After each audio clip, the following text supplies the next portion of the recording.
Hey, it's me. Y'all wanted to see my settings, so I guess I'll just run through them real quick for you. I play controller on PC. These are just my general settings. I play on controller, obviously. I play on 112 FOV. That's just the best that works for me. I played on 120 for a long time, and it felt really nice. Noticed that it was kind of tough to see enemies over distance, so I just changed it to 112, and that works best. These are my graphics settings. This is the monitor that I have, as long as the graphics card. Everything is pretty much just on lower disabled. It's pretty much just try to get the most amount of frames possible. Although I do cap my frames at 120, just because sometimes I feel like when it goes over that, it causes some hitching here and there. So 120 is like a good thing for me, so I just keep it at that. This is the best anti-aliasing, I think. This game has a huge issue with its blurriness. And I feel like this one right here is the best one to kind of negate that. These are the audio settings I play on. This game is super fucking loud, and you really have to turn down that master volume a lot. What I do is I keep this on a low volume, and then I just turn up my headset really well just to kind of balance out the low volume. It really works really well for me. Alright, now the most important part are the controller settings. Now the most important thing to remember is that the settings here are the ones that work the most for me. The settings that I have may not work for you. You gotta play around with it. You gotta figure out what works best for you. But in this case, I'll show you what works best for me.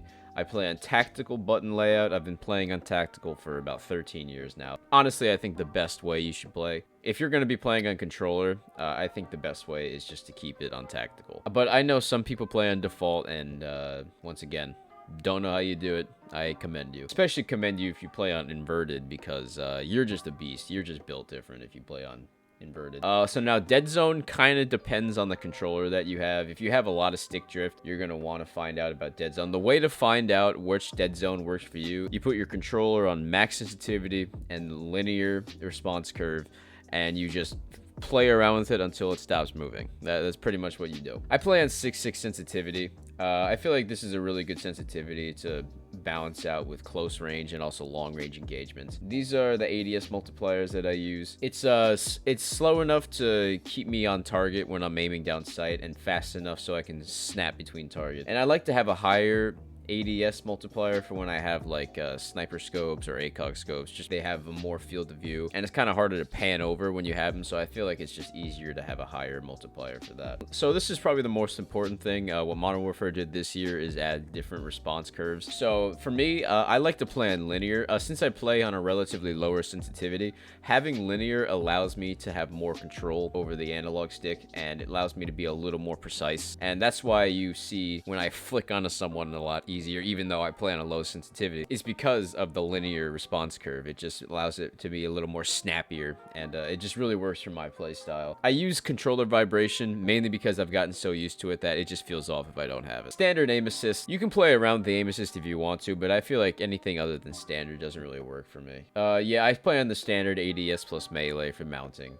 Just easiest for me. It's the most natural. For Warzone specifically, armor plate behavior, always do apply 1, because you will most likely get stuck in any situation where someone's pushing you and you're putting on armor plates. Always keep it at apply 1. Also forgot to mention, I use the Xbox Elite Series 2 controller. I use 2 out of the 4 paddles. I use the left side bottom for jump, and I use the right side bottom for crouch, slide, and prone. I never want to take my finger off the right analog stick if I'm aiming down at someone. You want to keep your right thumb on the analog stick at almost at all times. You know, you never want to take it off. And yeah, that's pretty much it. Once again, here's just a quick run through of everything. Nothing too crazy, nothing too outlandish. The linear thing is probably the most outlandish thing here. It takes a little bit to get used to linear, but once you do, man, the flicks that you get and the way you can snap the targets just feels so nice. So I definitely suggest practicing on linear if you want to try something new, but otherwise just stick with standard. That's pretty much it. I hope you enjoyed. Leave a like on the video if you want to see some more different like settings or whatever. And yeah, I'll see you in the next one. Take care. See ya.